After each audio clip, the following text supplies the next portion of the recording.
السلام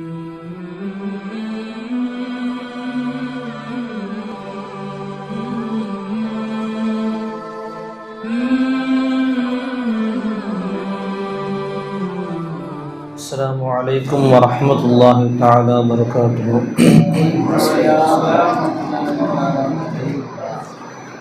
أعوذ بالله من الشيطان الرجيم. بسم الله الرحمن الرحيم.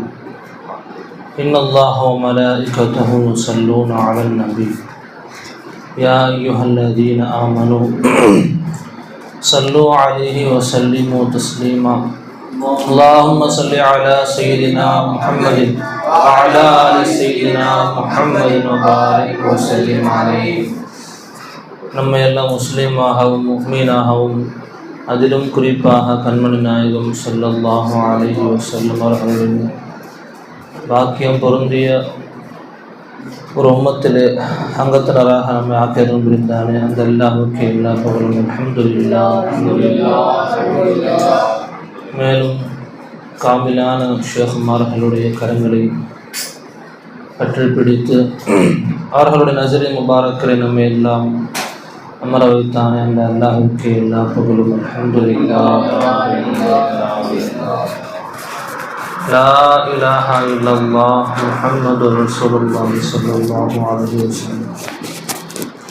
வணக்கத்திற்கு தகுதியானவன் அல்லாஹு தஆலாவை தவிர வேறு யாரும் இல்லை. அதற்கு ஒரே காரணம் சகல கோடி சிருஷ்டிகளின் சகல கோடி தேவைகளையும் சதாவும் அந்த சிருஷ்டியுடன் ஐனாக இருந்து அந்த அனைத்து தேவைகளையும் பூர்த்தி செய்பவன் யாருமே இல்லை இல்லல்லாஹ். நாயகம் ஸல்லல்லாஹு அலைஹி வஸல்லம் அவர்கள் எல்லாம் தூதனாக இருக்கிறார்கள். ஷேഖ்மார்களுடைய பிச்சையின் காரணமாக அல்லாஹு தஆலா நமக்கு அவனை அறியக்கூடிய பாக்கியத்தை நமக்கு கொடுத்திருக்கிறான். அல்லாஹ்னா யார், ரசூல்னா யார், இறை நேசர் என்றால் யார் என்பதை பற்றி எல்லாம், அவர்களுடைய மகத்துவங்களை பற்றி, அவர்களுக்கு நாம் கொடுக்க வேண்டிய கண்ணியங்களை பற்றி, சிருஷ்டிகள் எவ்வாறு இறைவனிடத்தில் தேவையாகி கொண்டிருக்கிறது, அல்லாஹ் எவ்வாறு இந்த சிருஷ்டிகளுடைய தேவைகளை பூர்த்தி செய்கிறான் என்பதை பற்றியெல்லாம் நம்முடைய ஷேഖ்மார்கள் மிக தெளிவான முறையிலும் புரிவதற்கு அழகான முறையிலும் நமக்கு விளக்கி கொடுத்திருக்கிறார்கள். இந்த தரீகத்துடைய சம்பந்தம் என்பது இடையில் ஏதோ ஒரு இறைநேசர் அவருடைய ஞான உதிப்பால் உண்டாக்கியது கிடையாது. சில பேர் சில ஃபிலாசபி எழுதுகிறாங்கல்ல, ஃபிலாசபி, அப்புறம் சில மேத்தமெட்டிக்ஸில் சில ஃபார்முலாலாம் கண்டுபிடிப்பாங்க. அவங்களாம் ரொம்ப கஷ்டப்பட்டு சிரமப்பட்டு எவ்வளோ தேடல்களுக்கு பிறகு இந்த ஃபார்முலாவை அது கண்டுபிடிச்சிருக்கோம். லைட் டு ஸ்பீடு என்ன, இதான் இந்த ஒரு ஃபார்முலா, இதுதான் லைட் டு ஸ்பீடு அப்படின்ட்டு ஒவ்வொரு விஷயத்திற்கும் ஒரு ஆரம்ப புள்ளி ஒன்று இருக்கும். அதை பற்றி தெரிவதற்கு அதை தேடி கஷ்டப்பட்டு கண்டுபிடிப்பாங்க. அது மாதிரி இந்த இஸ்லாத்துடைய பரிபூர்ண தன்மைக்காக வேண்டி இடையில் வந்த ஏதாவது ஒரு இறைநேசர் இதற்கு ரொம்ப கஷ்டப்பட்டு இந்த நம்ம வழிமுறைப்படுத்தி இந்த இஸ்லாத்தை பரிபூர்ணப்படுத்துவதற்கான ஃபார்முலாவை நான் கண்டுபிடிச்சிருக்கேன் அப்படின்னு நல்லா தரீகத்தை கொண்டு வந்தாங்களா அப்படின்னு கேட்டால் கிடையாது. தரீகத் என்பது நாயகம் ஸல்லல்லாஹு அலைஹி வஸல்லம் அவர்களிடத்திலிருந்து நம் வரை, நம்மிடத்திலிருந்து நம்முடைய கோமான் ஸல்லல்லாஹு அலைஹி வஸல்லம் அவர்களின் வரை இடையில் பல சங்கிலிகள் மூலியமாக நமக்கு அவர்கள் வரை தொடர்பு இருக்கிறது. இது வெறும் சிந்தனைகளாலும் அறிவாலும் உண்டாக்கப்பட்ட விஷயம் கிடையாது. அல்லாஹுவால் நமக்கு சரியான முறையிலே வழிகாட்டி தரப்பட்ட ஒரு அற்புதமான ஒரு காரியம்தான், அற்புதமான ஒரு வழிமுறை தான் இந்த தரீக்கத் என்பது. அப்போ நம்மிடத்திலிருந்து நாயகம் ஸல்லல்லாஹு அலைஹி வஸல்லம் அவர்கள் வரை இந்த தரீக்கத்துடைய பாதை என்பது சென்று கொண்டு தான் இருக்கிறது. அப்போ நாம் எப்படி இந்த தரீக்கத்துடைய செயல்பாடுகளை கற்றுக்கொள்வதில் அதில் என்னென்ன விஷயங்கள் எல்லாம் சொல்லித்தரப்பட்டிருக்கிறது என்பதில் ஆர்வம் காட்டுகிறோமோ, அதே போன்று அதை யார் யாரெல்லாம் கற்றுக் கொடுத்தார்களோ, யாரின் மூலியமாக இந்த தரீக்கத்துடைய பாதையில் நாம் வந்து சேர்ந்தோமோ, அந்த பாதையில் இருக்கக்கூடிய அந்த சங்கிலி தொடர்களையும் அவர்களை பற்றிய சில விஷயங்களையும் நாம் தெரிந்து கொள்வது, அதுவும் நம் மீது ஒரு கடமையாகவும் பொறுப்பாகவும் இருக்கிறது. அதன் அடிப்படையில் பார்க்கும் பொழுது தரீக்கத்தினுடைய பெரும்பான்மையான தொடர்கள் என்பது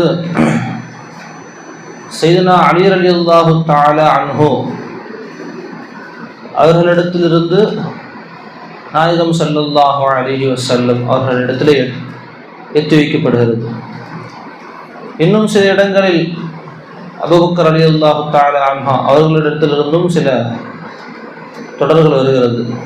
ஆனால் பெரும்பான்மையாக எல்லா பெரும் இறைநேசர்களுடைய தொடர்களும் பெரும்பான்மையாக ஹஸரத் சையதுனா அலி ரலியல்லாஹு தஆலா அன்ஹு அவர்களிடத்தில் போய் முடிகிறது என்று சொன்னால்,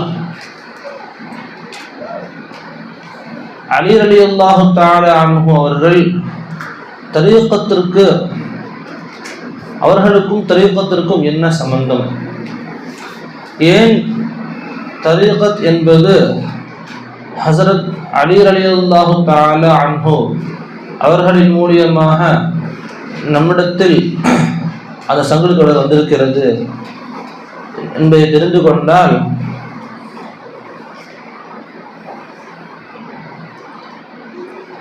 பிற்காலத்தில் நமக்கு அது உதவிகரமானதாக இருக்கும். நம்முடைய ஷேக் நாயகம் சர்க்கார் அவர்களுடைய பயானிலே பெரும்பான்மையான தரீக்கத்துடைய தொடர்கள் அலி ரலியல்லாஹு தஆலா அவர்களிடத்திலிருந்து தொடர்கிறது என்பதற்கான, அது ஏன் தொடர்கிறது, ஏன் அலி ரலியல்லாஹு தஆலா அதற்கு ஒரு பொருத்தமான ஒரு நபராக மாறினார்கள் என்பதற்கு ஒரு 10 காரணத்தை சொல்றாங்க. இன்ஷா அல்லாஹ் இந்த அடியான் 10 காரணங்கள் சொல்ல முடியவில்லை என்றாலும் முடிந்த அளவு அதன் காரணங்களை எல்லாம் உங்களுக்கு சொல்கிறேன். முதல் விஷயமாக சர்க்கார் நாயகம் சொல்லி காட்டியது, இந்த 10 காரணத்தையும் நல்லா தெரிஞ்சுக்கணும். அதாவது இந்த 10 காரணம்தான் தரீக்கத்துடைய தொடருக்கு அலி ரலியல்லாஹு தகுதியாக்கியது அப்படின்னு சொல்ல வரல சர்க்கார். இந்த 10 காரணங்களும் இருக்கலாம், இந்த 10 காரணங்களும் இருக்கலாம். இதெல்லாம் பல்லாயிரக்கணக்கான காரணங்கள் இருக்கலாம். ஆனால் நம்முடைய ஷேக் நாயகம் ஆராய்ச்சி செய்ததில் மிக சுருக்கமான முறையில் சொல்வதற்கு அவர்கள் எடுத்துக்கொண்ட காரணத்தை தான் நம்ம பார்க்க போகிறோம். அதனால் இந்த 10 காரணம் தான் அடிப்படை, இதுதான் அசல் அப்படின்னு நம்ம நினச்சிக்க தேவை கிடையாது. இதுவும் ஒரு காரணமாக இருக்கலாம், இதுவும் ஒரு காரணமாக இருக்கலாம் அப்படின்னா சர்க்கார் நாயகம் அவங்க பயானில் இந்த காரணத்தை சொல்லி காமிச்சாங்க. முதல் விஷயமா சொல்லப்படுவது என்னவென்றால், நாயகம் ஸல்லல்லாஹு அலைஹி வஸல்லம் அவர்களுக்கு நுபுவத்து கொடுக்கப்பட்டு இறை பணிக்காக வேண்டி அவர்கள் தயாராக்கப்படும் பொழுது அவர்களுக்கு 40 வயது.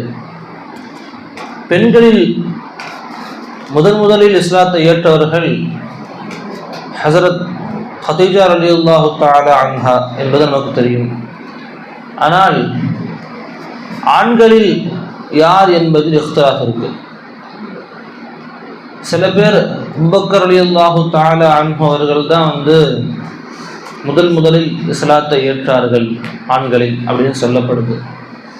இன்னும் சிலர்கள் என்ன சொல்றாங்க, இல்லை அலி ரலியல்லாஹு தஆலா அன்ஹு அவர்கள் தான் ஆண்களில் முதலாக இஸ்லாத்தை ஏற்றார்கள் அப்படின்னு சொல்லப்படுது.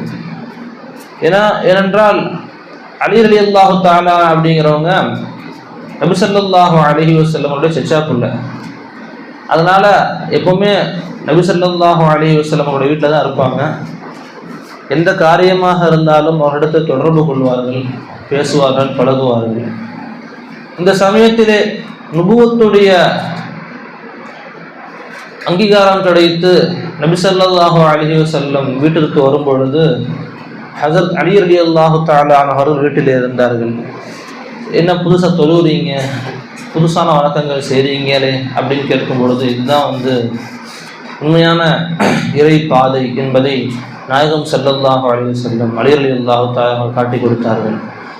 அதன் அடிப்படையில் முதலாக இஸ்லாத்தை ஏற்றது என்பது அலி ரலியல்லாஹு தஆலா அவர்கள் தான் என்று சொல்லப்படுகிறது. இது எப்படி தத்பீக் செய்வது, இரண்டுக்கு மத்தியில் எப்படி நம்ம ஒற்றுமைப்படுத்துவது என்று பார்க்கும்பொழுது, சிறு வயதிலேயே பாலிக் ஆகுவதற்கு முன்பு நாயகத்தினுடைய குடும்பம் அல்லாத மாற்று வெளிநபர்கள் இல்லாமல் நபி ஸல்லல்லாஹு அலைஹி வஸல்லம் அவருடைய குடும்பத்திலேயே முதல்ல சிறு வயசுல பாலிக் ஆகாம சின்ன பையனாகவே முஸ்லீமானதுல முதலாக இருந்தது, முஸ்லீமாக இஸ்லாத்தை ஏற்றுக்கொண்டது அலி ரலியல்லாஹு தஆலா. ஆனால் வெளிநபர்களிலே பாலிகான் நபர்களிலே ரசூலுல்லாஹுக்கும் அந்த நபர்களுக்கும் சம்பந்தமே இல்லாத வெளிநபர்களில் முதலாக இஸ்லாத்தை ஏற்றது என்பது அபூபக்கர் ரலியல்லாஹு தஆலா அன்ஹு. பெரியவர்கள் இஸ்லாத்தை ஏற்றது முதல்ல அபூபக்கர் ரலியல்லாஹு. சிறுவர்களில் முதலில் இஸ்லாத்தை ஏற்றுக்கொண்டது அலி ரலியல்லாஹு தஆலா அன்ஹு அப்படின்ட்டு நமக்கு உலமாக்கள் ஃபுகாக்கள் பிரித்து கொடுக்குறாங்க. அப்போ சக்கநாயகம் முதல் காரணமாக சொல்லி காட்டியது நபி ஸல்லல்லாஹு அலைஹி வஸல்லம் அவர்கள் சொன்ன உடனே அலி ரலியல்லாஹு தஆலா அவர்கள் எந்த சந்தேகமும் இல்லாமல் தன்னுடைய சிறு வயதிலேயே அல்லாஹையும் அல்லாஹுடைய ரசூலையும் பரிபூர்ணமாக நம்ப ஆரம்பித்தார்கள். இது ஒரு காரணம். முதலில் இஸ்லாத்தை ஏற்றுக்கொண்டது என்பது காரணமாக நம்முடைய ஷேக் நாயகம் பதிவு செய்தார்கள். இரண்டாவது காரணமாக நம்முடைய சர்க்கநாயகம் பதிவு செய்தது என்னவென்றால், அலி ரலியல்லாஹு தஆலா அவர்கள் நாயகம் ஸல்லல்லாஹு அலைஹி வஸல்லம் அவர்களால் வளர்க்கப்பட்ட ஒரு பிள்ளையாக இருந்தார்கள்.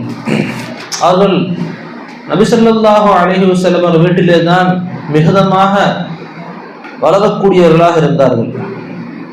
மக்காவில் இருந்த வரையிலும் நாயகம் ஸல்லல்லாஹு அலைஹி வஸல்லம் அவர்கள் வீட்டில் தான் இருந்தார்கள். மதீனாவிலேயும் ஃபாத்திமா ரலியல்லாஹு தஆலா அவர்களை திருமணம் முடித்து தனியாக வீடு பிடிக்கும் வரை மதீனாவிலும் அலி ரலியல்லாஹு தஆலா அவர்கள் நாயகம் ஸல்லல்லாஹு அலைஹி வஸல்லம் அவர்களுடன் தான் இருந்தார்கள்.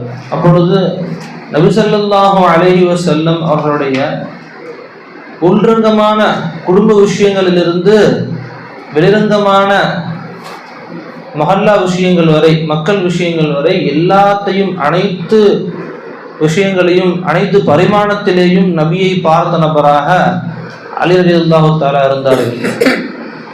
அப்பொழுது எல்லா நபியை பற்றிய எல்லா செய்திகளையும் அக்குவர் ஆணிவராக தெரிந்த ஒரு சஹாபியாக அலி ரலியல்லாஹு தஆலா இருந்திருக்கிறார்கள்.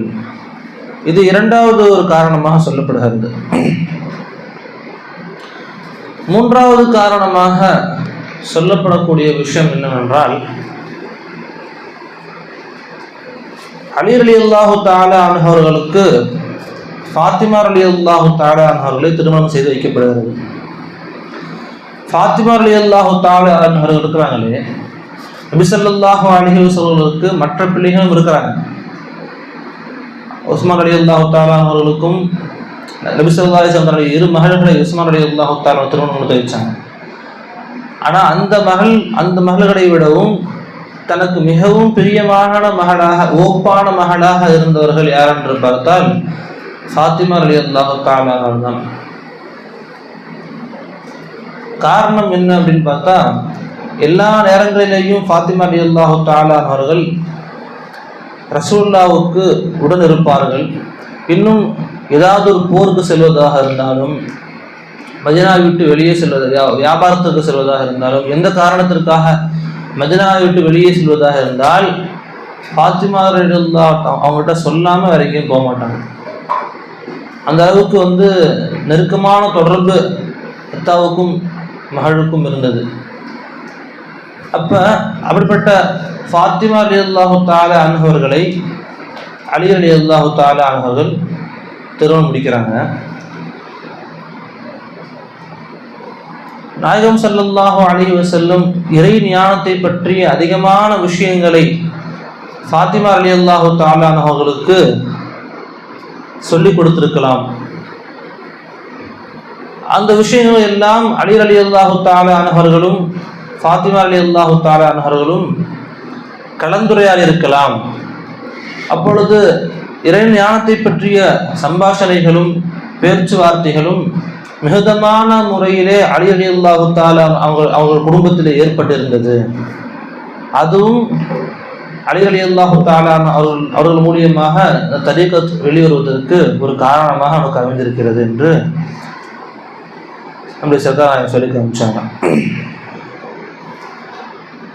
அடுத்து 4வது விஷயமா சொல்லி காட்டுவது என்னன்னு சொன்னா, சஹாபாக்கள்ல ஒவ்வொரு சஹாபிகளுக்கும் ஒவ்வொரு சிஃபத் இருந்துச்சு. சஹாபாக்கள்ல ரொம்ப அபலகான புரிந்து கொள்ள முடிய சாதாரண விஷயத்தை கூட கஷ்டப்பட்டு புரிஞ்சு கொள்ளக்கூடிய அந்த தன்மையில் இருப்பாங்க சில சஹாபாக்கள். அப்படி இருக்கிற அந்த மத்தியில் அலி ரலியல்லாஹு தஆலா அவர்களுக்கு மிக பயங்கரமான மரண சக்தி இருந்துச்சு. இன்னும் அதிகமான புரிதலும் அலி ரலியல்லாஹு தஆலா அவர்களிடத்தில் இருந்துச்சு. சஹாபாக்கள் எல்லா நேரங்களிலேயும் எல்லாத்தையும் புரிஞ்சுக்க முடியாது. அவங்களால ரொம்ப சிரமப்படுவாங்க. எப்படின்னு சொன்னால், ஒரு குர்ஆன் ஆயத்து இறங்குது, ஹைத்துல் அபியது ஹத்தா யதபய்யன லக்குமுல் ஹைத்துல் அபியது மினல் ஹைத்துல் அஸ்வதி மினல் ஃபஜ்ர் அப்படின்ட்டு ஒரு ஆயத்து வரும். அதில் என்னது, கருப்பு கயிறிலிருந்து வெள்ளை கயிறு தெளிவாகும் வரை ஃபஜ்ர் தொழுகை இருக்கிறது. ஃபஜ்ர் தொழுகை நேரம் அல்லாஹ் தஆலா சொல்லுவான், கருப்பு கயிறிலிருந்து வெள்ளை கயிறு தெளிவாகும் வரை நீங்கள் என்ன பண்ணிக்கலாம், சஹர் சாப்பிட்டுக்கலாம் அப்படின்னு சொல்லி ஆயத்து வரும். அப்போ ஒரு சஹாபி என்ன பண்ணாங்க, கருப்பு கயிறையும் வெள்ளை கயிறையும் என்ன பண்ணாங்க, எடுத்து ஒன்றா வச்சு அவங்களுடைய தலானியில் வச்சுட்டாங்க. அப்போ கருப்பு கயிறிலிருந்து வெள்ளை கயிறு தெளிவார வரைக்கும் நம்ம பண்ணிக்கலாம், பிரிஞ்சு வர வரையும் நம்ம சாப்பிட்டுக்கலாம் அப்படிங்கிறதுனால அவங்க திறந்து பார்க்குறாங்க. இது ரெண்டும் பிரிஞ்ச மாதிரி தெரியல, அது வரையும் சாப்பிட்ருக்குறாங்க. காலையில் 7-8 மணிக்கு தான் தெரியுது, இப்போ தான் பிரிஞ்ச மாதிரி தெரியுது, அதனால் இப்போ தான் சஹர் வர முடியுது அப்படின்னு நினச்சிக்கிட்டாங்க. ஆனால் என்ன சொன்னது, நபி ஸல்லல்லாஹு அலைஹி வஸல்லம் என்ன சொல்கிறாங்க, சுபஹ சாதிக் சுபஹ காதிப். அதாவது நம்ம சஹர் சாப்பிட்றதுக்கு கொஞ்ச நேரத்துக்கு முன்னாடி, அதாவது ஃபஜ்ருடைய நேரத்திற்கு ஒரு 20-30 நிமிஷத்துக்கு முன்னாடி வானத்திலிருந்து ஒரு லேசான ஒரு வெள்ளை கோடு தெரியும். அது என்ன சொல்லுவாங்க, சுபஹ காதிப்னு சொல்லுவாங்க. அதுக்கு பிறகு ஒரு 1/4 மணி நேரம் அல்லது ஒரு 20 நிமிஷம் கழித்து மட்டமான முறையில் ஒரு கோடு வெளியாகும், வெள்ளை கோடு ஒன்று வெளியாகும். அது சுபஹே சாதிக் அப்படின்னு சொல்லுவாங்க. கிடைமட்டமாக இருக்கும் அந்த கோடு. கிடைமட்ட ரீதியில் ஒரு வெள்ளை கோடு அடிவானத்திலிருந்து வெளியாகும். அது என்ன சொல்லுவாங்க, சுபஹே சாதிக்குன்னு சொல்லுவாங்க. கிடைமட்ட கோடு அது வெளியாகும், அதான் சுபஹே சாதிக்குன்னு சொல்லுவாங்க. அப்போ அந்த கருப்பு கயிறு வெள்ளை கயிறு அப்படின்னு சொல்லி அல்லாஹ் நாடியது என்ன, சுபஹே காதிபையும் சுபஹே சாதிக்கையும், வெள்ளை வானத்தையும் கருப்பு வானத்தையும் அல்லாஹ் தான் நாடி இருக்கிறான். ஆனால் இந்த சஹாபி என்னன்னு புரிஞ்சுக்கிட்டாங்க, கருப்பு கயிறு வெள்ளை கயிறு ரெண்டு பிரிஞ்சா போதும் அப்படின்னு நினச்சிக்கிட்டாங்க. அப்போ தான் வந்து நபிசா சொல்லுவாங்களாமா, அரியதுல் விசாதா, உங்கள் தலானி ரொம்ப பெருசாக தான் இருக்குது, உங்கள் தலானி ரொம்ப பெருசாக தான் இருக்குது.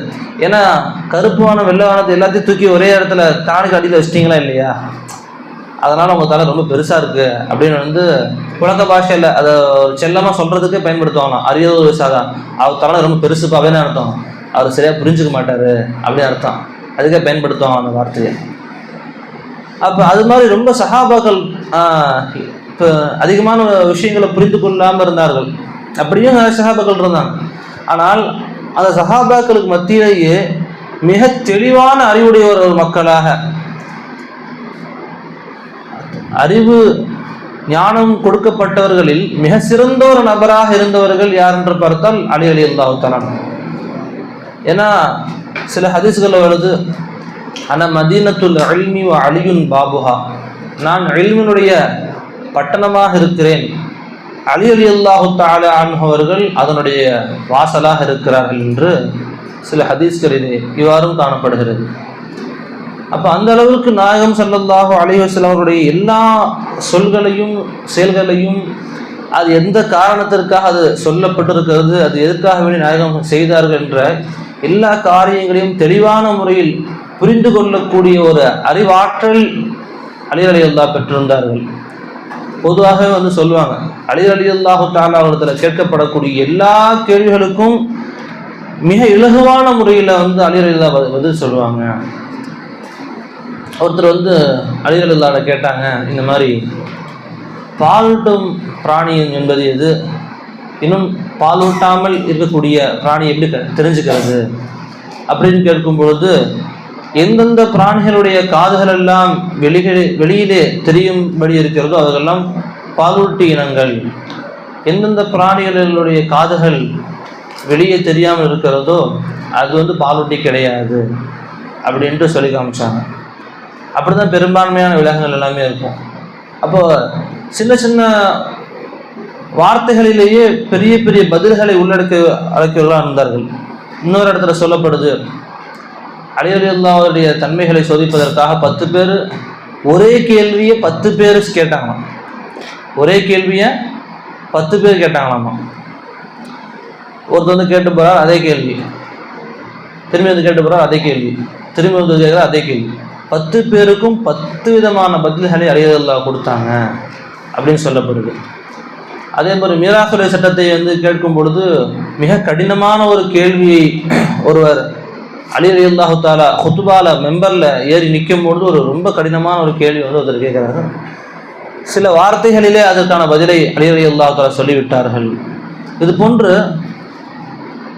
மிகப்பெரிய அறிவு ஞானத்திற்கு சொந்தக்காரராக அலி ரலியல்லாஹு தஆலா அன்ஹுவர்கள் இருந்தார்கள்.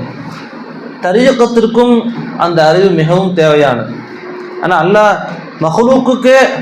மஹ்லூக் அறியறதுக்கே எவ்வளவோ தகுதி பார்க்குறாங்க. மஹ்லூக் அறிந்து கொள்வதற்கே எத்தனையோ தகுதிகளை பார்க்குறாங்க. சாதாரணமாக ஒருத்தரால் வந்து டாக்டர் ஆகிட முடியுமா? முந்திலாம் வந்து 10th எடுத்தாங்கன்னா 10th நல்ல மார்க் எடுத்தவொடனே ஃபஸ்ட் குரூப் போடுவாங்க. அதுக்கப்புறம் 12th படிப்பாங்க. அதுக்கப்புறம் வந்து கொஞ்சம் அதெல்லாம் 12th நல்ல மார்க் எடுத்தாங்கன்னா MBBS காலேஜ் போயிடுவாங்க. அங்கே போய் படித்து கொஞ்சம் கொஞ்சமாக தெரிஞ்சுக்கிட்டு அப்படியே டாக்டர் ஆகிடுவாங்க. இப்போ அப்படிலாம் முடியாது. யார் வந்து 10th முடிச்சிட்டாங்களோ 12th முடிச்சிட்டாங்களோ என்ன பண்ணியானவங்க நீட் எக்ஸாம் எழுதணும். நீட் எக்ஸாம் எழுதுனா தான் அவங்க வந்து டாக்டரை படிக்க முடியும், அது வரையும் அவங்களால படிக்க முடியும் அப்படின்னு சொல்கிறாங்க. ஏன் அப்படி டாக்டர் படிக்கணும் சாதாரண விஷயம் கிடையாது, நிறைய தெரிஞ்சிருக்கணும். அதை பற்றிய கேள்விகள் எல்லாத்தையும் நாங்கள் நீட் எக்ஸாமில் கொடுத்துருக்கோம். அதை கிளியர் பண்ணும் பொழுது அவருடைய தரம் எப்படி இருக்குது அப்படிங்கிறத நாங்கள் புரிஞ்சுக்குவோம் அப்படின்னு சொல்கிறாங்கல்ல.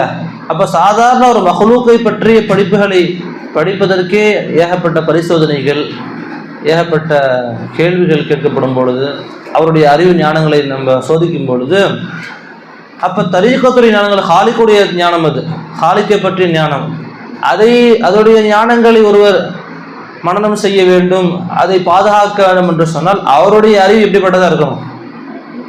அப்போ அதற்காக வேண்டி மிகவும் சிறப்பு தன்மை உடைய ஒரு நபராக இருந்தவர்கள் தான் அலி ரலியல்லாஹு தஆலா அவர்கள்.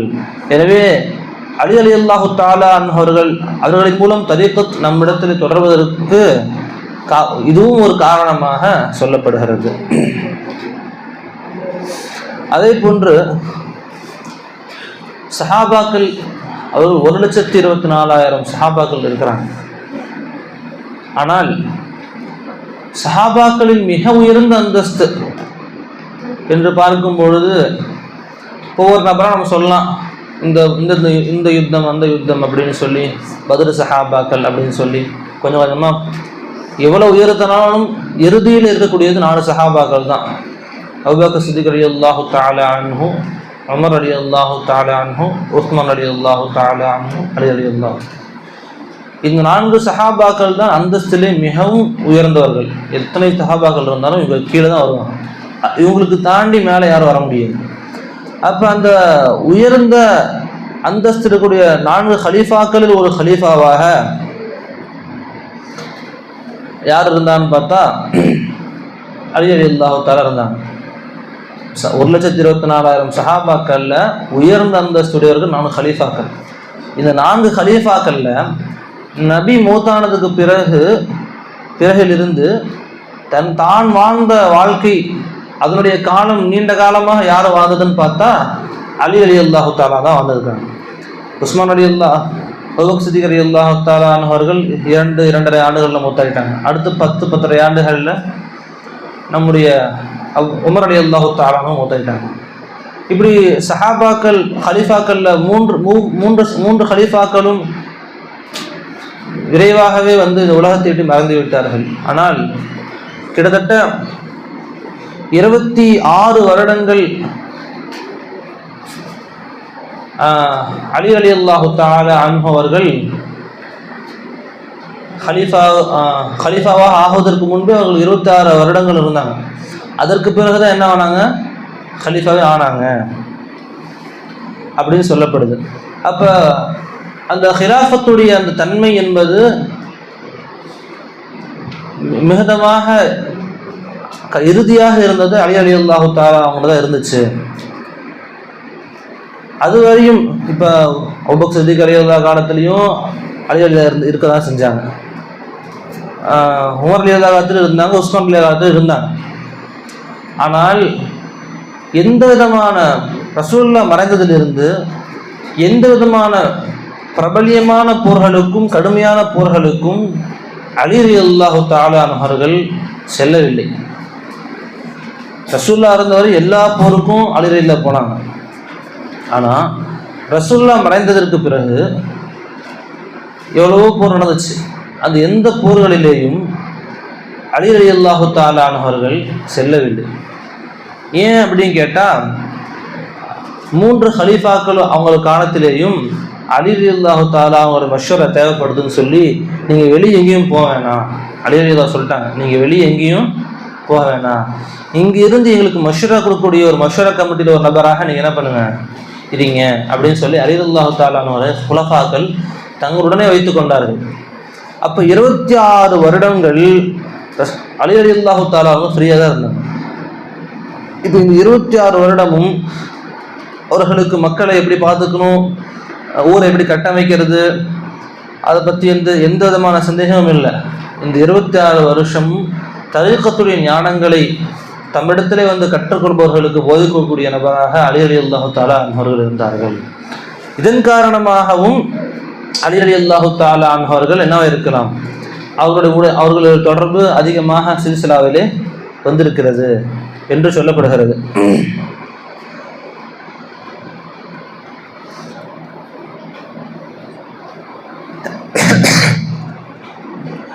சொல்லிட்டேனா 6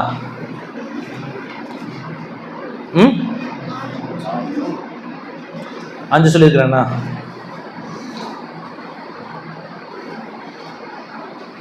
மிக நீண்ட காலம் ஹுலஃபாக்களில் மிக நீண்ட காலம் உயர்வார்ந்த சஹாபி என்பவர்கள் அலி ரலியல்லாஹு தஆலா அன்ஹு. இது 5வது. 26 வருடம் ஹுலஃபாக்களுக்கு முன்பே இந்த ஞானங்களை எல்லாம் மக்களுக்கு போதித்த நபராக இருந்ததன் காரணமாக இது ஒரு காரணம் என்று சொல்லப்படுகிறது. இது 6வது. சரியா? 7வது என்ன அப்படின்னு பார்த்தா ஒவ்வொரு குலஃபாக்களுக்கும் அல்லாஹு தஆலா நபி ஸல்லல்லாஹு அலைஹி வஸல்லம் ஒவ்வொரு பணியை கொடுத்துருந்தாங்க. என்ன, அபூபக்கர் சித்திக் ரலியல்லாஹு தஆலா அவங்க காலத்தில் ரசூல் ஸல்லல்லாஹு அலைஹி வஸல்லம் மறைந்த செய்தியை கேட்ட உடனே நிறைய இடத்துல குழப்பங்கள் ஏற்பட்டுச்சு. நிறைய பேர் தீனை விட்டு வெளியே போயிட்டாங்க. சில பேர் ஜக்காத்தை கொடுக்க மாட்டேன், ஜக்காத்தை மட்டும் நான் கொடுக்க மாட்டேன்னாங்க. சில பேர் நான் தொழுக மாட்டேன்னாங்க. பல இடங்களில் பலவிதமான பிரச்சனைகளும் குழப்பங்களும் ஏற்பட்டுச்சு. அந்த எல்லா குழப்பங்களையும் தீர்த்து மிகப்பெரிய ஒரு போர் நடத்தி எல்லாத்தையும் ஒற்றுமைப்படுத்தி தீனை பரிபூர்ணமாக நிலைநாட்டிய அந்த பேர் என்பது, அந்த பேருக்கு சொந்தக்காரர் என்பது அபூபக்கர் சித்திக் ரலியல்லாஹு தஆலா. அப்போ அஹ்காமுத்தீன், தீனுடைய அந்த சட்டங்களை நிலைநாட்டக்கூடிய நபராக அபூபக்கர் சித்திக் ரலியல்லாஹு தஆலா இருந்தாங்க. ஏன்னா ரசூலுல்லாஹி மௌத்தான பிறகு பல நபர்களும் பலவிதமான முறையில் என்ன பண்ணிட்டாங்க, பேச ஆரம்பிச்சிட்டாங்க. ரசூலுல்லாஹ் மௌத்தா போயிட்டாங்க, அப்போ தீன் இதோட இஸ்லாம் இதோட முடிஞ்சிருச்சு அப்படின்னு சொல்லி முர்த்ததாக ஆரம்பிச்சிட்டாங்க. சில பேர் அந்த ரசூல் போயிட்டாங்கன்னா இனிமேல் நான் தான் ரசூல், நான் தான் நபின்னு சொல்லி சில பேர் தன்னை நபி என்று அறிவித்து கொண்டார்கள். சில பேர்கள் நான் இஸ்லாத்தை ஏற்றுக்கிறேன், ஆனால் நான் தொழுக மாட்டேன், நான் இஸ்லாத்தை ஏற்றுக்கிறேன் ஆனால் நான் ஜக்காத்தை கொடுக்க மாட்டேன் அப்படின்னு சொல்லி மார்க்கத்தில் எது எதெல்லாம் கடமையாக்கப்பட்டிருக்கிறதோ அந்த கடமைகளிலிருந்து தன்னுடைய கூட்டத்தை தானும் தன்னுடைய கூட்டமும் நழுவ வேண்டும் என்று எதிர்பார்த்தார்கள். அப்போ இது மாதிரி பல விதமான குழப்பங்கள் ஏற்படும் பொழுது அவர்களை எல்லாம் கட்டுப்படுத்தி ஒற்றுமையான முறையில் இஸ்லாத்தையும் இஸ்லாத்துடைய மார்க்கத்தையும் நிலைநாட்டியது யார் என்று பார்க்கும் பொழுது அது அபூபக்கர் சித்திக் ரலியல்லாஹு தஆலா நிலைநாட்டினாங்க. அப்போ அந்த பேருக்கு சொந்தக்காரராக அஹ்காமுத்தீன் என்ற பேருக்கு சொந்தக்காரராக அபூபக்கர் சித்திக் ரலியல்லாஹு தஆலா அவர்கள் இருந்தாங்க. சரி, இப்போ தீனை நாம் பரிபூர்ணமாக நிலைநாட்டியாச்சு. இப்போ அந்த தீன் இன்னும் வளரணும். அப்போ நஷ்ருல் இஸ்லாம், இஸ்லாத்தை பரப்பக்கூடிய அந்த காரியத்தை செய்தவர்கள் தான் உமர் ரலியல்லாஹு தஆலா. 22 லட்சம் சதுர கிலோமீட்டர் அளவுக்கான ஒரு மாபெரும் சாம்ராஜ்யத்தை உண்டாக்கியவர்கள் யாரு? ஹஸரத் உமர் ரலியல்லாஹு தஆலா அவர்கள். அவருடைய காலங்களில் தான் பலவிதமான இடங்கள் எல்லாம் இஸ்லாத்திற்கு கீழே கைப்பற்றப்பட்டது. அப்போ நஷ்ருல் இஸ்லாமாக ஹஸரத் உமர் ரலியல்லாஹு தஆலா அவர்கள் இருந்தார்கள். மூன்றாவதாக உஸ்மான் ரலியல்லாஹு தஆலா அவர்கள். குர்ஆன் எழுதப்பட்டு கோர்வை செய்யப்பட்டது என்னவோ அபூபக்கர் சித்திக் காலத்தில் தான். ஆனால் அந்த குர்ஆன் தர்த்தீப் செய்யப்பட்டது எப்போ? நஷ்ருல் குர்ஆன் ஷரியத்தையும் குர்ஆனையும் இந்த உம்மத்திற்கு பரப்பிய நபராக இருக்கக்கூடியவர்கள் யாருன்னு பார்த்தா அது உஸ்மான் ரலியல்லாஹு தஆலா அவர்கள். எழுதப்பட்டது என்னவோ அபூபக்கர் சித்திக் எழுதப்பட்டுருச்சு, ஆனால் ஒரே ஒரு பதிப்பு தான் இருந்துச்சு. மிச்ச நிறைய இடங்கள்ல பலவிதமான கிராத்துகள் ஓத ஆரம்பிச்சாங்க. அதில் பலவிதமான குளறுபடிகளும் தவறுகளும் சஹாபாக்கள் காலத்தில் உண்டாக ஆரம்பிச்சு. குறைஷிகள் மற்ற அசல் அரபியர்கள் இருக்காங்கல்ல, அவங்களுக்கு ஒரு அரபியை எப்படி ஓதுன்னு தெரியும். ஏன்னா இப்போ பா இருக்குது, ஜீம் இருக்குது, பா அப்புறம் யா சா இதெல்லாம் இருக்குல்ல, இதுக்கு எந்த விதமான வார்த்தைகளுக்கும் புள்ளி என்பது இருக்காது. புள்ளியே இல்லாமல் அது கபீர் வருதா கசீர் வருதா அப்படின்னு தெரியாது. கபீருக்கும் ஒரே டிராயிங் தான், கசீருக்கும் ஒரே டிராயிங் தான், அப்படி தான் இருக்கும். அப்போ அரபியர்கள் இல்லாத இடத்துக்கும் இப்போ இஸ்லாம் போய் சேர ஆரம்பிச்சிருச்சு. அப்போ அங்கேயும் குர்ஆன் தேவைப்படுது. ஆனால் அந்த இடத்துல குர்ஆன் போய் சேரும் பொழுது அந்த ஊர் மக்கள் அது எவ்வாறு வாசிக்க வேண்டும், எவ்வாறு அதை ஓத வேண்டும் என்று தெரியாமல் தவறான முறையிலேயே அதை ஓத ஆரம்பித்தார்கள். அர்த்தம் பிழையான முறையில் ஓத ஆரம்பித்தார்கள். இது போன்று பல குர்ஆன்கள் பிரித்தெடுக்கப்பட்டு நிறைய இடங்களில் தவறான முறையில் குர்ஆன் ஓதப்பட்டிருந்தது. அப்போ அந்த எல்லா குர்ஆனையும் அவர்கள் ஒட்டுமொத்தமாக அழித்து ஒழித்து, தவறான முறையில் பதிவு செய்யப்பட்ட குர்ஆனை எல்லாம் அழித்து ஒழித்து, எது சரியான ஒரு பதிப்போ அந்த பதிப்பை மட்டும் பல்லாயிரக்கணக்கான பதிப்புகளை உண்டாக்கி அந்த எல்லா பதிப்புகளையும் பல இடங்களுக்கு அதை சப்ளை செய்து அந்த குர்ஆனுடைய நஷ்ரு குர்ஆன் வேலையை பரிபூர்ணமாக செய்து முடித்தவர்கள் யார் என்று பார்த்தால் அது ஹஸரத் உஸ்மான் ரலியல்லாஹு தஆலா அவர்கள். அப்போ 3 ஹலீஃபாக்களுக்கு 3 வெவ்வேறு வேலைகள் அவர்களுடைய வாழ்க்கையில் கொடுக்கப்பட்டது போல தரீகத்துடைய வேலையை அல்லாஹு தாலா யாரை கொண்டு தேர்ந்தெடுத்து கொண்டார் என்று சொன்னால் அலியுன் கர்ரமல்லாஹு வஜ்ஹு அவர்களுடைய அந்த நபரை கொண்டு, அந்த ஹலீஃபாவை கொண்டு அல்லாஹு தாலா தரீகத்துடைய பாதை அல்லாஹு தாலா தேர்ந்தெடுத்து கொண்டான் என்று நம்முடைய சர்க்கார் நாயகம் சொல்லி காட்டான். அதே போன்று 8வதாக ஒரு காரணம் என்ன சொல்லப்படுகிறது என்று பார்க்கும்பொழுது, ஹஸரத் உமர் அபூபக்கர் சித்திக் ரலியல்லாஹு தஆலா அவர்கள் நாயகம் ஸல்லல்லாஹு அலைஹி வஸல்லம் அவர்களுக்கு மிகவும் பிரியமான நபர்கள். அதுக்கப்புறம் உமர் ரலியல்லாஹு, உஸ்மான் ரலியல்லாஹு, அதுக்கப்புறம் அலி ரலியல்லாஹு. அந்தஸ்துல இந்த 3 சஹாபிக்கு பிறகுதான் அலி ரலியல்லாஹு தஆலா. ஆனால் மேல் சொன்ன 3 சஹாபிகளுடைய ஹதீஸ் அறிவிப்பு என்பது மிகவும் குறைவு. உஸ்மான் ரலியல்லாஹு தஆலா அவர்களுடைய ஹதீஸ் அறிவிப்பையும் அவங்க சன்னதியும் வந்து நம்ம சீக்கிரத்தில் எங்கேயும் பார்க்க முடியும். உமர் ரலியல்லாஹு தஆலா பார்க்க முடியும். இது ரொம்ப ரேர். அபூபக்கர் ரலியல்லாஹு தஆலா தான் அவங்களுடைய ஹதீஸ் அறிவிப்புகள்லாம் வந்து பெரும்பான்மை எங்கேயும் பார்க்கவே முடியாது. அப்போ அவ்வளவு ரொம்ப ரேராக தான் அறிவிச்சிருக்கிறாங்க. ஏன்னா சஹாபாக்கள் பயந்தாங்க. அவங்களுடைய வார்த்தை இல்லாமல், நாயகம் ஸல்லல்லாஹு அலைஹி வஸல்லம் அவருடைய வார்த்தை இல்லாமல் என்னுடைய சுயமான கருத்து கொண்ட வார்த்தைகளை நான் நபி சொன்னார்கள் என்ற ரீதியில் நான் அதை புழங்கிவிட்டேன் என்று சொன்னால் அது எவ்வளோ பெரிய பாவமாகிவிடும் என்று சஹாபாக்கள் எல்லாம் வந்து பயந்தாங்க. இன்னும் எந்த அளவு சொல்லப்படுகிறது என்றால், அபூபக்கர் சித்திக் ரலியல்லாஹு தஆலா அவர்கள் நாயகம் ஸல்லல்லாஹு அலைஹி வஸல்லம் அவர்கள் சொன்ன ஹதீஸ்களை எல்லாம் ஒரு தொகுப்பாக எழுதி ஒரு ஏட்டில் வைத்திருந்தார்கள். அப்போ தன்னுடைய மகளாக இருக்கக்கூடிய ஆயிஷா ரலியல்லாஹு தஆலா அவர்கள் அந்த ஏட்டை எடுத்து சொல்லி அதை மொத்தமாக எரித்து விட்டார்கள்.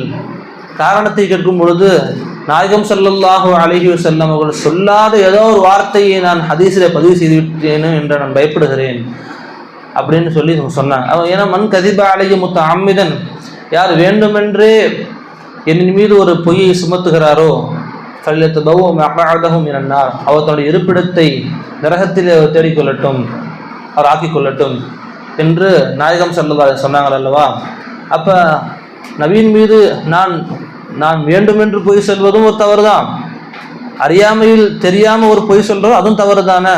அப்போ அது என்னுடைய ஒரு தவறான ஒரு வார்த்தையை நம்பி பல்லாயிரக்கணக்கான மக்கள் அதை அமல் செய்ததுன்றா அப்புறம் வந்து அதுக்கு யார் பொறுப்பேற்கிறது அப்படிங்கிறதுனால அந்த ஹதீஸை சொல்றதுல சஹாபாக்கள் பயந்தாங்க. ஆனால் அலி ரலியல்லாஹு இருக்காங்களே, அவங்க பயப்படலாம் இல்லை. அவங்களுக்கு அதிகப்படியான அறிவு ஆற்றலை அல்லாஹ் தஆலா கொடுத்துருந்தான். இன்னும் ஆலமி அர்வாஹில் அல்லாஹ் என்கிட்ட கேட்டானே அலஸ்து பிரபிக்கும், அந்த வார்த்தை எனக்கு ஞாபகம் இருக்கிறது அப்படின்லாம் வந்து தோலை அலி அப்படின்னு போட்டு சொல்லுவாங்க. அப்போ அந்த அளவுக்கு அலி ரலியல்லாஹு தஆலாவுடைய ஞாபகங்கள் மிகவும் அதிபயங்கர ஞாபக சக்தி கொண்டவர்களாக வந்து அவங்க இருந்தாங்க. சில பேர்த்துக்கு அப்படி சொல்லுவாங்க, ஃபோட்டோகிராஃபிக் மெமரி என்ன சொல்லுவாங்க. அவங்களுடைய 3 மாதத்தில் நடந்த சம்பவங்கள், அந்த குழந்தை பிறந்து 3 மாதத்தில் நடந்த சம்பவங்கள், 6 மாதத்தில் நடந்த சம்பவங்கள் எல்லாம் வந்து 20-30 வயசில் சொல்லுவாங்க. அந்த மாதிரி குழந்தைகள் எல்லாம் இருக்கிறாங்க. அப்போ அது மாதிரி பயங்கர அறிவு ஞானமுடைய அந்த நபராக அலி ரலியல்லாஹு இருந்ததுனால நாயகம் ஸல்லல்லாஹு அலைஹி வஸல்லம் சொன்ன எல்லா ஹதீஸுகளையும் தவறில்லாமல் கூறக்கூடிய தன்மை கொண்டவர்களாக அலி ரலியல்லாஹு தஆலா அவர்கள் இருந்தாங்க. அவங்க ரிவாயத்து அதிகமான ஹதீஸ்களில் அவங்க ரிவாயத்து நம்மளால் பார்க்க முடியும், அலி ரலியல்லாஹு ரிவாயத்து. அப்போ நபியுடைய அந்த சொல்லை பிறருக்கு எத்தி வைப்பதிலே அலி ரலியல்லாஹு தஆலா பயப்படலை. நபியுடைய சொல்லை பிறருக்கு எத்தி வைப்பதில் அலி ரலியல்லாஹு தஆலா அவர்கள் பயப்படவில்லை. எனவே இதுவும் ஒரு காரணமாக இருக்கலாம், தஜீகத் நம்மிடம் வரை வருவதற்கு இதுவும் ஒரு காரணமாக இருக்கலாம் என்று சொன்னார்கள். 9வது காரணமாக சர்க்கார் சொல்லி காமிச்சது என்னன்னு சொன்னால், சுஹபத்துன் நபி, அலி ரலியல்லாஹு தஆலா அவர்கள் நாயகம் ஸல்லல்லாஹு அலைஹி வஸல்லம் அவர்களுடன் ஏற்படுத்தி கொண்ட தொடர்பு. மஸ்ஜிதுன் நபவி அதுக்கு பக்கத்தில் நபி ஸல்லல்லாஹு அலைஹி வஸல்லம் அவங்களுடைய வீட்டினுடைய கதவு இருக்கும். அந்த கதவுக்கு சற்று அருகாமையிலேயே ஒரு தூண் இருக்குமாமா. அந்த தூண் பேர் என்னன்னு சொன்னால் உஸ்துவானத்தே அலி அப்படின்னு ஒரு தூண் இருக்குமா. ஏன் அந்த தூணுக்கு உஸ்துவானத்தே அலி என்று பெயர் வைத்தார் என்றால், பெரும்பான்மையாக தன்னுடைய வாழ்க்கையை மதீனாவிலே அலி ரலியல்லாஹு தஆலா அவர்கள் அந்த தூணுக்கு அருகாமையில் தான் கழித்து கொண்டிருப்பார்களாம். நபி ஸல்லல்லாஹு அலைஹி வஸல்லம் அவருடைய குரல் கேட்டுவிட்டால் முதலில் ஓடி அவங்களுடைய குரலுக்கு பதிலளிக்கக்கூடிய நபராக அலி ரலியல்லாஹு தஆலா அவர்கள் இருந்தார்கள். எந்த காரியமாக இருந்தாலும், எந்த செயலாக இருந்தாலும், எந்த சொல்லாக இருந்தாலும் அலி ரலியல்லாஹு தஆலா அவருடைய காதை தாண்டிதான் மற்ற சஹாபாக்கள் காதுக்கு போகுமே. அந்த அளவுக்கு அலி ரலியல்லாஹு தஆலா தன்னுடைய வாழ்க்கை முழுவதையும் ரசூலுக்காக வேண்டி அர்ப்பணித்துக் கொண்டார்கள். அவர்களுடைய சொல்கள், செயல்கள் அனைத்தையும் பரிபூர்ணமாக கற்றுக்கொள்ள வேண்டும் என்பதிலே மிகவும் ஆர்வமுடைய நபராக இருந்தார்கள். அதற்காக வேண்டிய தன்னுடைய உணவாக அர்ப்பணித்தார்கள். தன்னுடைய இடத்தையே வந்து எங்கே ஆக்கிட்டாங்க, ரசூல் ஸல்லல்லாஹு அலைஹி வஸல்லம் வாசலுக்கு அருகாமை ஆகி கொண்டார்கள். அதனால தான் அந்த இடத்துக்கு பேர் என்ன பேர் இருந்துச்சு, உஸ்துவானத்தே அலின்னு பேர் இருந்துச்சு. அப்போ அதிகமான முறையில் சுஹபத்தில் இருந்தாங்க.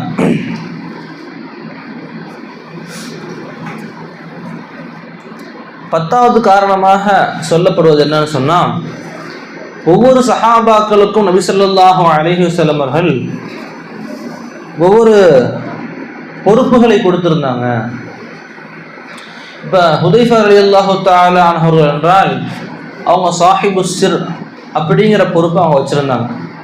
அலி ரலியல்லாஹு தஆலா அவர்களுக்கே தெரியாத, அபூபக்கர் சித்தீக் ரலியல்லாஹு தஆலா அவர்களுக்கும் உமர் ரலியல்லாஹு தஆலா அவர்களுக்கும் தெரியாத பெரும் பெரும் பிரம்மாண்டமான மறைமுகமான செய்திகள் எல்லாத்தையும் கியாமத்து நாள் வரை யார் யார் எந்தெந்த செயல்பாடுகளை எல்லாம் செய்வார்கள், எப்படியெல்லாம் இந்த உலகம் இயங்கும், முஸ்லிம்களுக்கு என்னென்ன நடக்கும் என்பதை எல்லா மறைமுக செய்திகளும் ஹுதைஃபா ரலியல்லாஹு தஆலா அவர்களுக்கு சொல்லப்பட்டுச்சு. எந்தளவு அப்படின்னு பார்த்தா, ஹுதைஃபா ரலியல்லாஹு நபி ஸல்லல்லாஹு அலைஹி வஸல்லம் காலம் முடிஞ்சு, அபூபக்கர் சித்தீக் ரலியல்லாஹு காலம் முடிஞ்சு, உமர் அலி ஆட்சிக்காலம் நடக்குது.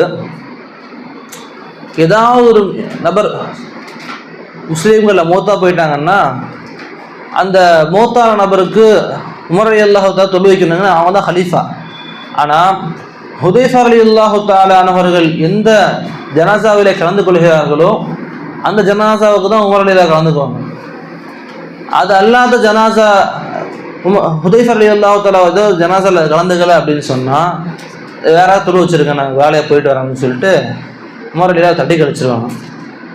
ஏன்னா அடிக்கடி கேட்பாங்களாம்மா, ஹுதைஃபா ரலியல்லாஹு போய் உமர் ரலியல்லாஹு கேட்பாங்களாம், நபி ஸல்லல்லாஹு அலைஹி வஸல்லம் முனாஃபிக்குடைய பட்டியலையே உங்கள்கிட்ட கொடுத்துருப்பாங்கல்ல, அந்த பட்டியலில் நான் என்னுடைய பேர் இருக்குதான் பாருங்களேன், பார்த்து சொல்லுங்களேன், அதில் இருக்கிறேனா அப்படின்னு கேட்பாங்களாம் அடிக்கடி.